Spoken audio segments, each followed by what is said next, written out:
Welcome to the Concepts of Faith broadcast.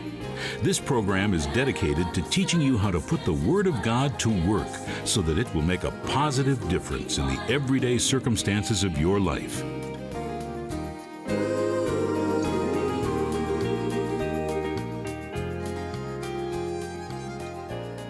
Glad you could join us for the Concepts of Faith broadcast today.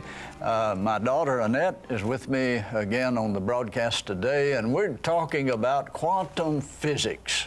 Now, I don't know whether you know a whole lot about this or not. I don't, but it is very interesting, and she studied some things on it. She has a book called Quantum Faith, and when you get into this, it sounds like things that Jesus was teaching, and I'm excited about it. Let's talk about, on today's broadcast, the frequency and vibration and how it relates to things. Well, all things that we see actually have a frequency and a vibration to them. Now this table and this floor, they don't look like they're moving to me, but that's simply because our eyes cannot catch the movement. But when you get to the subatomic level, there are movements that are going on which causes a frequency or a vibration. So this table is vibrating. The human body actually has a vibration that can be measured. Everything has a vibration. There's nothing really totally solid. Everything has a movement and vibration. Well, that interested me because our words also have a vibration and a frequency to them. Right. And the Bible says that in the beginning that God spoke the worlds into existence. So He used the energy vibration of His words to create and to release. He said, "Light be," and light was. Now, where did light come from? He called it out of darkness. He called it out of nothing. He called it out of darkness, but He spoke. Now, a lot of people seem to think that, I have friends that talk to me and they say, oh, well, science and the Bible disagree and that they have nothing in common, they're on opposite ends. But really, I don't believe that's so, because when you talk about the universe exploding into being, well, if God said light be and light was suddenly created, what do you think would happen? There'd be a big explosion, wouldn't there? Yes. And the worlds, everything that was made out of things that we cannot see. We've got hydrogen and helium and these gases, and they were moving, they were rapid, they were hot, and as they slowed, they solidified.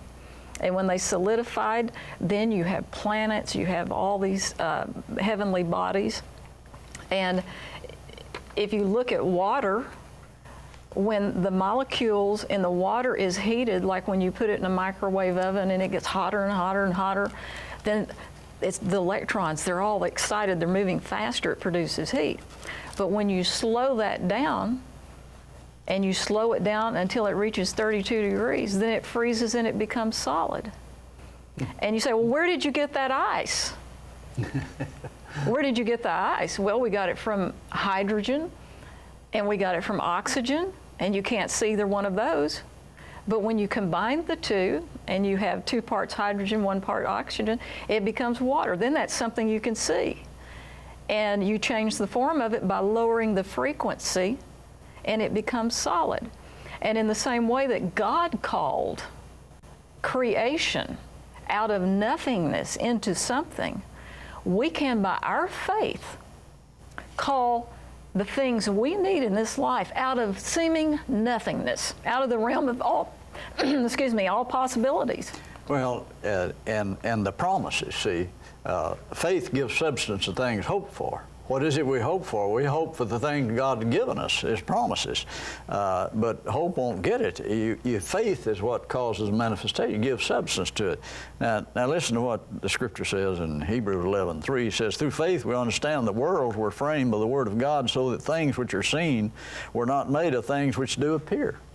And that's what you were talking about on the last broadcast, the fact that these what do they call them? Quarks, subatomic particles. Subatomic particles, electrons. You can't see them. They exist in a gas state until you begin to search for them, then they appear. And God created the world with things that do not appear. So it sounds just like that science is tapping into some of God's laws, that it's confusing them to a degree. They don't really understand it. Right. That's why the Bible has not been believable to people who are of a scientific mind, because after all, you know, you can't make something out of nothing, they believe. You can't speak to a mountain and see it removed. A man can't walk on water. A person can't heal the sick. You know, Jesus couldn't have ascended into heaven. But when you get into the realm of quantum physics, there's a huge realm of all possibilities. And it is determined, what you see is determined by the observer.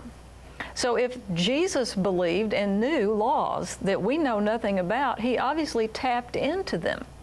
And then he said, the works that I do, greater works than these will you do.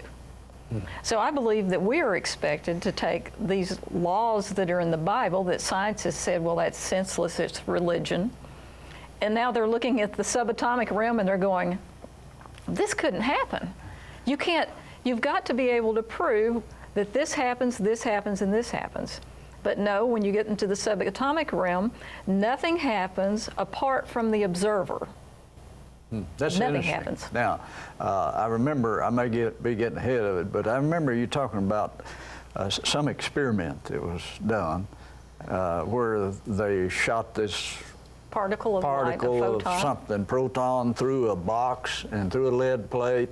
And relate that to it. I thought that was very interesting. Well, there were two very interesting experiments that they did that still has everyone shaking their head. The first one is called the double slit experiment.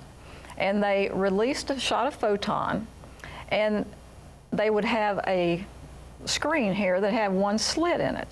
And when they shot the photon, and it went through the one slit, then they would find a spot, the particle or the spot, on a certain place on like a screen, like an X-ray film type thing at the back. So then they thought, well, let's put two slits here. So they put two slits there. And when they put two slits there, they had a totally different experience. Now, the interesting part was, when you look at it, you can just see waves. There's dark spot, light spot, dark spot when the two slits are open. When there's only one slit open, it lands in a little splat right here, or a little particle. So they kept repeating this experiment, and the interesting thing was you have a single photon, and it goes through one slit or the other, okay? The question is, if there's only one, how does it know that there are two slits open or only one? Because it behaves differently when there are two slits open. So actually, there are some physicists who believe that that exhibits some sort of consciousness or awareness. Now, the second experiment they did was even more fascinating to me, and they did this similar double slit experiment, but they had a little screen that they would flip up or down. In other words, they would, before they shot it, they usually would flip the screen up or lay the screen down. And they would get different results. Well, they decided to do something very strange. They released the photon, shot it out there, and before it hit the photographic plate, they raised the screen up to sort of fool it, I guess. But the fact of the matter was, it knew the screen went up, and so it behaved as it should when the screen went up, as it would pass through it, even though it didn't pass through it. So it exhibited that the particles, that even on the subatomic level, that they react to what we're doing. They react to what we believe, they react to our actions and what we're doing. And this brings us back to the fact that things respond to us. They respond to our words. Jesus said in Luke 17 and verse 6, the scripture says, so the Lord said, if you have faith as a mustard seed. Now the mustard seed was the smallest reference that Jesus could give because it was so tiny. Today, Jesus might say, if you had faith as a quark, which is a subatomic particle, or faith as an electron, He said, if you just had faith as a little bitty, tiny atomic structure, he said, if you had faith as a mustard seed, you can say to this mulberry tree, be pulled up by the roots and be planted in the sea, and it would obey you. It would obey you. Things respond to us. Now, yes, they do on the subatomic level, but imagine everything's made up of atoms and of particles. So if you have a car and you speak to that car's going to respond to you. If you say, this is the worst car I've ever had, this is the biggest junk heap I've ever had, it won't run, then guess what? That car is listening to you down to the subatomic realm, and it's going to respond by not running, by having problems. Yeah, you hear what most people say. They go out there in cold morning, it hits the starter, and it goes, rrr. That's the way you do. Every time I'm in a hurry, you won't start. They're calling things that are as though they are, and they'll stay like they are, you know. And of course, what it responds to the belief. And there's a power of believing. The placebo effect proves that, that it changes situations and real circumstances, and you don't know how. I mean, it gets over into this other realm. I remember Brother Copeland telling a story one time about when he and Gloria was going to a meeting, had an old Riviera they was driving, and he was fussing about it. He said, Gloria, this old car's going to fall apart before we get it paid for. He said, he went about 3 blocks down the street, the drunk were on a stoplight and scattered it all over the street. And the Lord said, now are you happy with what you said? But people don't realize the power of words once you go to believing. Now, the reason some people don't believe it, they don't have any faith in their words. They just talk all kinds of foolishness, tickle me to death, laughed, I thought I'd died to go, gonna die if I don't. So they don't release faith in their words, but yet still what they're saying will cause them to err in things that they do, because they say, if I ever get under pressure, I always make a wrong decision. As long as they say that, they will do that. That's right. And when Jesus said, you could say to this tree, be removed, be plucked up, be planted in the sea, it would obey you. Everything really obeys you, whether you believe it or not, with the exception of your children. Okay, but things do obey you, and actually your children will, because if you tell your children and continually tell them they're no good, they won't amount to anything, then they will respond to that unless they have the ability through the Holy Spirit to rise up above it. But when Jesus was speaking to this tree, he was giving a demonstration. And if he just said this once, you might think, well, you know, maybe there's a misinterpretation here. But Jesus said the mountain would move. Jesus spoke to the winds and the waves. He spoke to things, and things obeyed him. Now, his words and our words are frequencies. Now, you probably have a lower frequency as far as you're speaking. Your voice is lower. It sounds different than mine. Mine sounds higher. But that shows you there are frequencies to words. And when you release your words, you're releasing frequencies that affect things, the unseen and the seen realm. Do you remember when we were growing up, we lived out north of England there, that tree that Peggy planted in the yard out there, and it was a sycamore tree, and I said, I'm gonna pour diesel oil around that tree, I'm gonna kill that tree, that tree's not gonna live in my yard. I hated those big leaves because we had to rake them. We had 2 in our yard when I was growing up. And I badmouthed that tree every time I went by it. That tree got 20 feet high, and one day it died. And I came in, and she said, you poured diesel around that tree. I said, no, I didn't. I killed the thing with my words, and that's before I even got a hold of the faith message. Yeah. But I talked bad about that tree every time I went around it. The tree died. Well, and not only did you speak the words, you pictured yourself pouring diesel fuel around it. And so you produced a toxic atmosphere. The possibility, and it it killed the tree. Yeah. And of course now they've done experiments and they know that plants respond to us. The people that talk to their plants, oh, you're a beautiful plant, I love you, your flowers are beautiful. Those will grow and prosper and they will change and just continue to grow. And the ones that are ignored and the ones that are spoken evil to, they also respond, but they can actually see, they have a way of photographing, they can see the leaves start to just wither. There was actually an experiment one time that was done. There was a man that came in where they were performing an experiment with plants, and he absolutely hated a certain kind of plant. And so they set a camera up on this plant that could measure very small movements and things like that. And this man, every time he would walk in, this plant would actually begin to pull up and draw away because it responded to his dislike. And yet there were others that would come in that loved the plant, that would talk into it, and they could see that it would just almost relax and begin to flower out. Now this wasn't a big thing, but this was very tiny, microscopic. But that shows you how when you talk about quantum physics, and you talk about faith, that on an atomic level, things respond to us. So if you want something out of your life, then you take your attention off of it, you tell it to leave, and you take your attention off of it. Here's where a lot of people miss it. I know someone right now that they want out of debt more than anything in their life. They really want out of debt, so they're working to get out of debt. The problem is they have become more focused on the debt than they have on prosperity.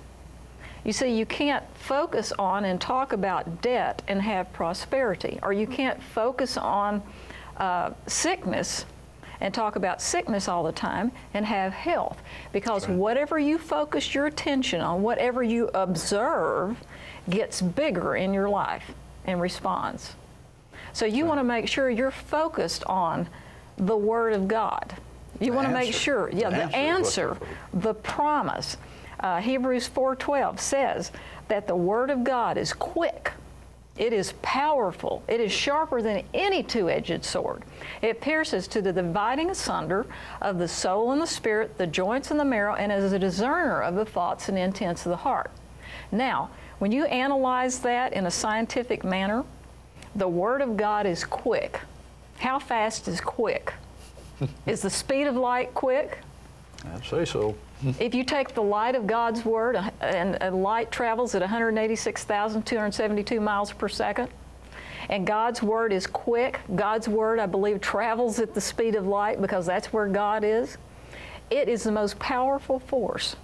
And when you take that and you speak that word, you're taking that frequency and introducing it into a situation that will pluck a tree up, that will move a mountain, that will change the circumstances of your life.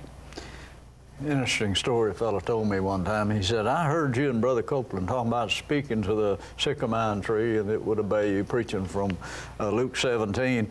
And he said there was a tree on our line between our lot and the next neighbor's lot, and said, I wanted to cut it down because it had big leaves on it, but said knew the neighbor'd have a problem with that. So every time I'd get out of the car, I'd just point out and say, be plucked up by the roots. He said, well, wasn't any seed close, so he didn't say it, didn't put it in the seed. But he said this went on for months, and his wife would just roll her eyes and shake her head, thought he'd gone berserk, And after about 3 months, one night there was a thunderstorm. They got up the next morning, that tree, roots and all, laying in his yard. And he said the amazing thing about it, lawn furniture, wooden lawn furniture sitting out in the yard was not even turned over. One tree plucked up with the roots. Now, he said that'll jerk the slack out of your chain. It's always amazing to me that people are surprised that they get what they say.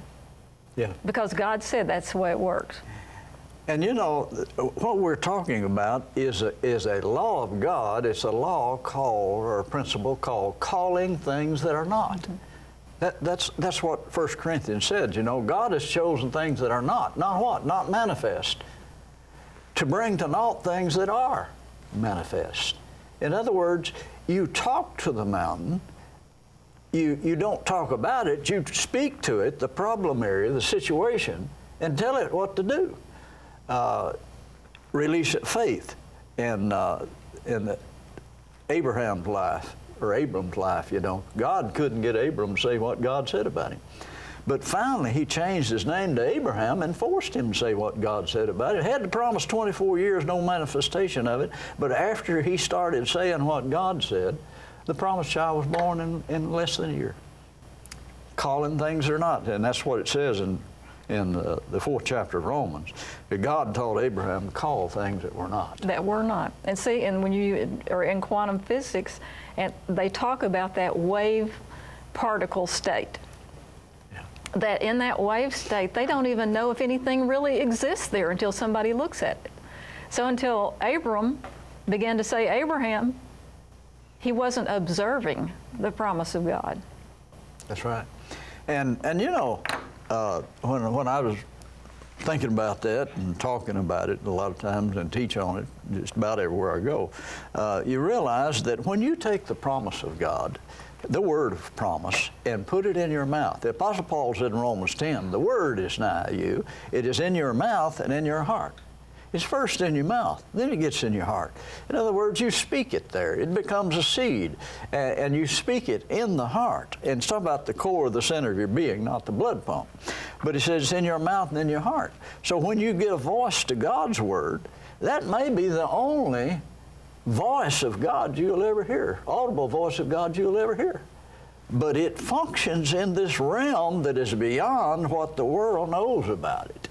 And it gets over into this quantum physics and things that where it works different than most people think, you know. Well, I think that's what's happening with quantum physics, is they're just discovering what is already told in the Bible. It's just written in a different type of a language. Mm-hmm. And what you believe affects the unseen realm. It affects it, and it brings substance. Your faith is the substance of what is hoped for. So when you speak those words which are energy and frequency, and it is a carrier. Your words are carriers. They're either carriers of faith or carriers of the frequency of fear. Yeah. And we know what happens when you enter into the frequency of fear.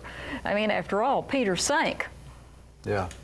But when your words are the carriers of that faith, Abraham was fully persuaded that what God had promised, God was able to perform. And when we're fully persuaded and we speak God's word, we are changing the things in our life. We are calling things that are not into the realm of the seen, from the realm of the unseen. It's the law of change.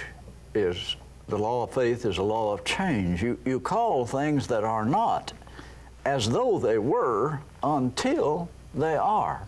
And that's why Paul said the carnal mind is enmity against God, not subject to the law of God, neither indeed can be. In other words, you can't give this by mental assent.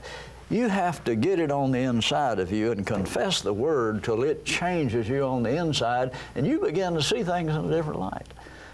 You see the thing removed. Actually, God told Abram, he said, I'm going to give you everything you can see.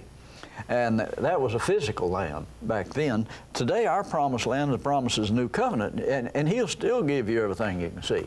If you can see it in here and get it on the inside of you, words create images. Until you can see it on the inside, you'll be led by your spirit to live it out on the outside, because you'll be, your spirit, the human spirit, will contact God's spirit, and you'll be led by your spirit to be in the right place, the right time, to meet the right people for the right situation. And it takes the struggle out of faith. You hear so many people saying, I'm just trying to have faith. You don't have faith by trying. You confess the word. Until that word gets on the inside of you, then it radiates from you and it creates images. Words create images. Absolutely. I remember several years ago when I believed God wanted me to have an airplane to fly all over the United States and do meetings, and I began to call that airplane in. I called it to me. I confessed it. I could see myself flying and landing at these airports. Yeah.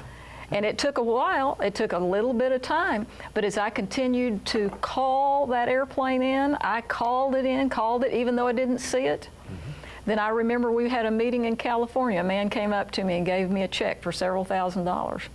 And it came, and we took that and got that airplane, and then I ended up doing the very thing I had seen myself doing. I had that image, I believed it, and I called it, and it happened. When you saw that airplane land at that airport, you knew that was your airplane, and I knew it too. Yeah, I that's mean, right. It was just before the thing ever landed. That's it. Yes. And the airplane I'm flying now, I can remember when it was nothing but a confession. It was just a confession, words spoken, and all the possibilities out there, but you had to believe and doubt not in your heart. It changes things, changes right. situation. You actually live it, you see it, you feel it, you breathe it, you say it before it actually happens. I think one of the problems that people have in understanding this, they don't realize sometimes that this is a way of life. It's not a fad. It's not something you do to just get out of a certain situation. It is a lifestyle of speaking things in agreement with the Word of God, staying in line with the laws of God, the law of faith, the law of calling things that are not. This principle is one of the greatest principles in the Bible. And some people have never noticed it. I know I studied the Bible for years and never did see it till I started studying it from that angle. Jesus operated in this principle of calling things that are not in all of his ministry. But yet, if you don't study it from that angle, you know, they woke him up and told him we're all going to drown in this storm. He looked out at that storm and said, peace. There wasn't any. He called it. Right. And that's what the Scripture says. God chose things that are not to bring to naught things that are. The storm was there. Peace wasn't there, but he called it. Called the peace. And it came. And then he looked down at the waves and said, be still. But they were still, but then they were. So the possibility was there, but what he said caused the manifestation of the thing desired. He called it. He called what he wanted, and that's where a lot of people make a mistake. They call what they don't want. Okay, make the product offer here. We're about to run out of time. Quantum Faith. We have a mini book, 32-page mini book, plus a CD or cassette that you can order, and that is $10 for the 2 items. Also will include $4 postage and handling. That's offer number 2169. And you can call the toll-free number on the screen or go to our website at charlescapps.com. If you like a DVD of today's session, you can also call and order that. Number 8153 is a DVD of today's broadcast. Until next time, this is Charles Capps reminding you that Jesus is coming soon. To order a copy of today's show or any product offered on this program, call 1-877-396-9400 or visit our website at capps.tv, where you can order downloads of our MP3 teachings, ebooks, and watch other programs on demand. This broadcast has been sponsored by Capps Ministries and is dedicated to helping you put the Word of God to work in the everyday circumstances of your life.